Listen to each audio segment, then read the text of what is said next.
Jock Studio inside the Megaplex, bringing it to you on this Friday in the good land.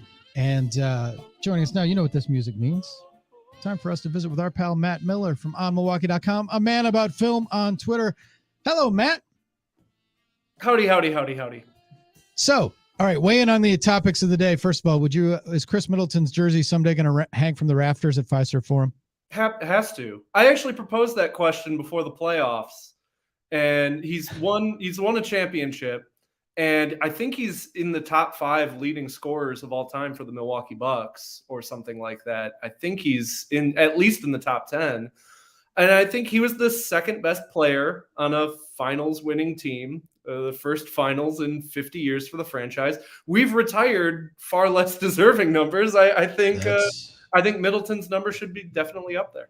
All right. You have weighed in. You are official. Now, as long as we're talking about Fiserv Forum, we thought we'd be enjoying basketball into mid-May. Obviously, plans changed.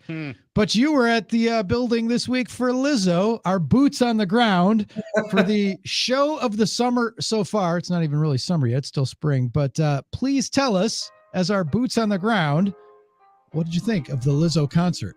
I thought it was great. I thought she was really. You forget how many hits she's churned out in like the past 5 or 6 years. Like there's just a waiting list of hits that she's got. And then when I go see a show from a pop star, I want to see them work. I want to see them sweat. I want to feel like I am getting my money's worth. And Dua Lipa was fun, but Dua Lipa was still figuring out to be a performer and kind of seemed sometimes a little too cool to look like she was putting in effort. Lizzo's not that person. Lizzo is all effort all the time. And I actually went with my fiance to the concert, and she's from Minnesota, so she's seen Lizzo a bunch of times. And she said, oh, that was actually low energy for her. And I was like, well, if 83% is that, then that's better than most bands like 150%. Well, then I want to see the rider, and I want to see if she's working that hard on stage. I want to see what they're feeding her back there. She's a big gal. She's a big gal. She loves to sail. It was a very genuine show, too. There was the part where she's like doing all the stuff with the crowd, and it felt very sincere with everyone.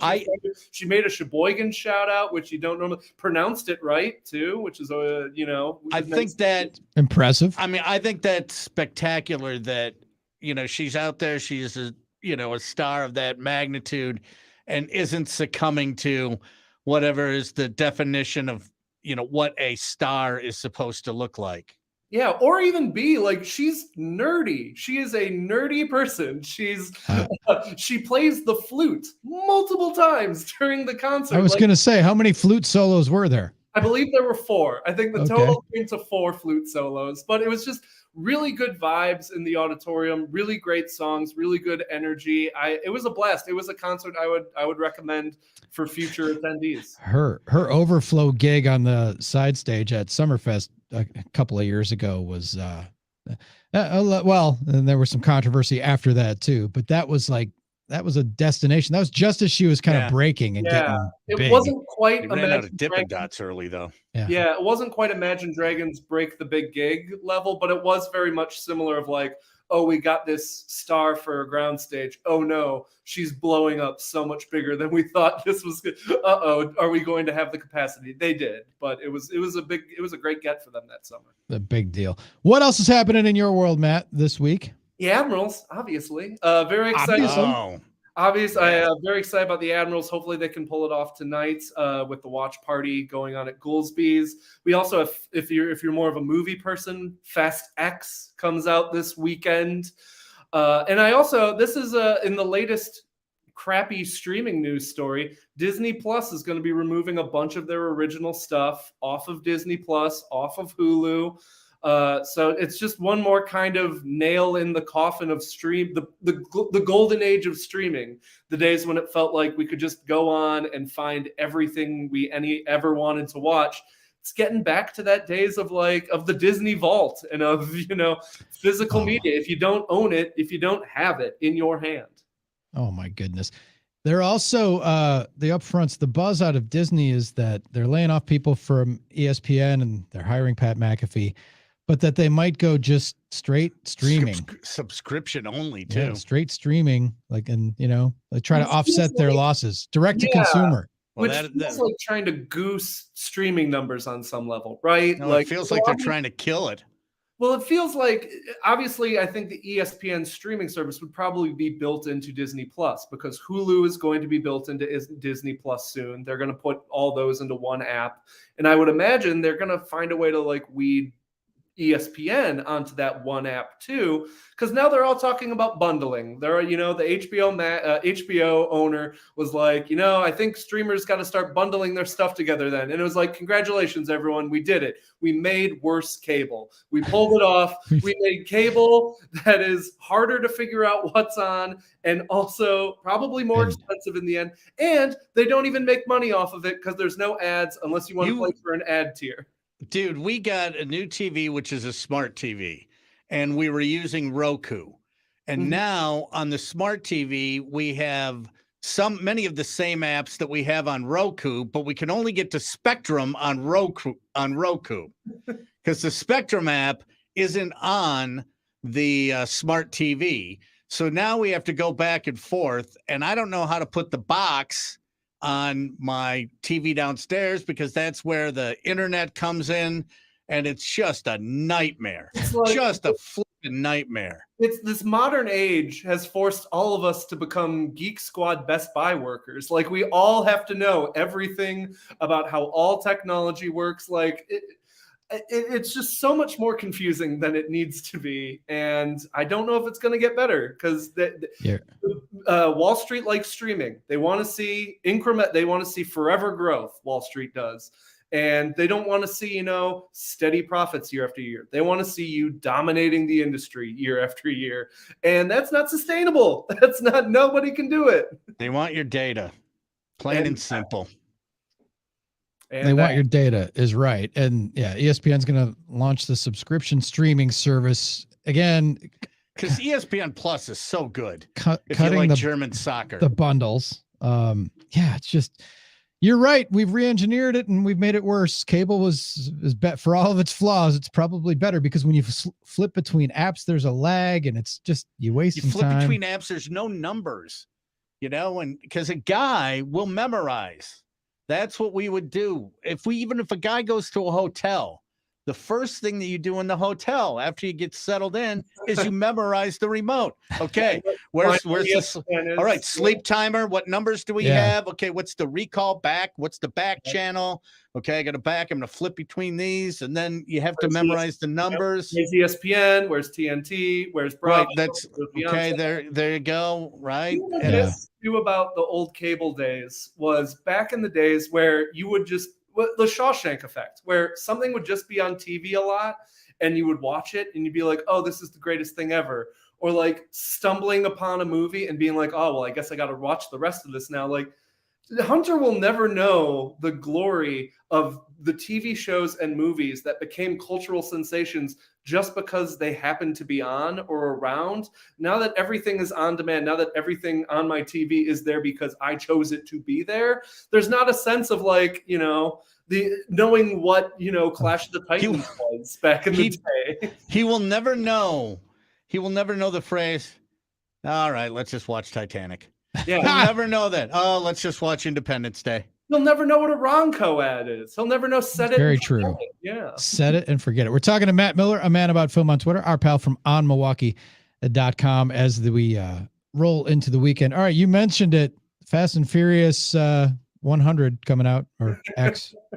It only feels that way. If Vin Diesel has his way, they won't stop. If there's going to be the first AI generated movie, it's going to be a Fast and Furious movie. If I had to place a bet, that's the franchise that would be like, screw it, AI. Do they even have scripts? I can't say I've watched more than 5 minutes of it. I believe they do, but I think it's just vroom repeatedly, and then like some drawings of Hot Wheels cars exploding. I think that is the entire. That's it. Come on, that's the whole thing. How can you not like a car chase where you go from one skyscraper to another skyscraper and then another skyscraper? I mean, don't they go off the Hoover Dam too? I mean, I think they've done that a few times. The suspension. Yeah. They've the only thing they haven't done yet is literally jump a shark. but maybe that'll happen in X. It's coming. I am concerned that the interest that this series had its peak around 5, 6, 7, when the action was extremely good, when you had Dwayne "The Rock" Johnson at his like kind of stardom peak, and you had Paul Walker, and then you had, you know, the late Paul Walker and the kind of drama around the movies there. And the last two entries just haven't been as good. And I think this is a franchise that, you know, if it doesn't hit at least that crowd pleaser benchmark, then people start checking out. That's kind of what happened with the Transformers movies, where they just got so long and so bloated and so objectively not good that people were like, well, I'm not investing in this anymore. And I think you'll agree with me, Matt, that, you know, you said, you know, Fast and Furious 5, 6, 7 is when it's hit its stride. And I mean, that's magical because that's about right where the Police Academy films really took off. 5, 6, and 7. Another great franchise. Oh my God. Oh my goodness. So, all right, you mentioned The Rock, and it's interesting because The Rock is now a star for being The Rock, and people forget. Many, like, you know, maybe I don't know if Hunter remembers him as a wrestler or just as The Rock. He's just a person. The Rock. And that reminds me of, you know, again, the sports world's talking about Jim Brown today, who retired. I never saw Jim Brown play football. He was before my time, but I knew of him and I knew of his acting and activism. So I'm like, who's the modern Jim Brown?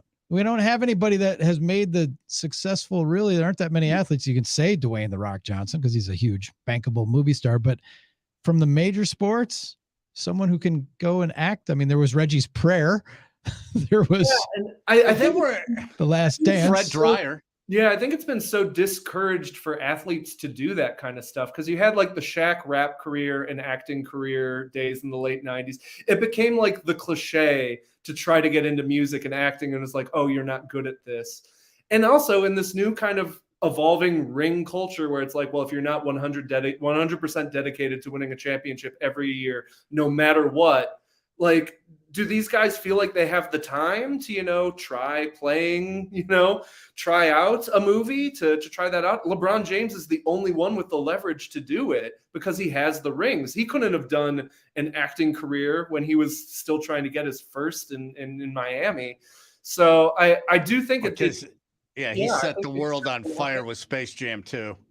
I mean, he tried. He's really trying to make it like in Hollywood, and he's not got the performance juice. And yeah, the Space Jam sequel was a bad idea. He's fun, and I enjoy him in Trainwreck. I think he's funny. Triple A Dante says Ray Allen and He Got Game. We forget about that. He was really good. Yeah, one movie. Yeah.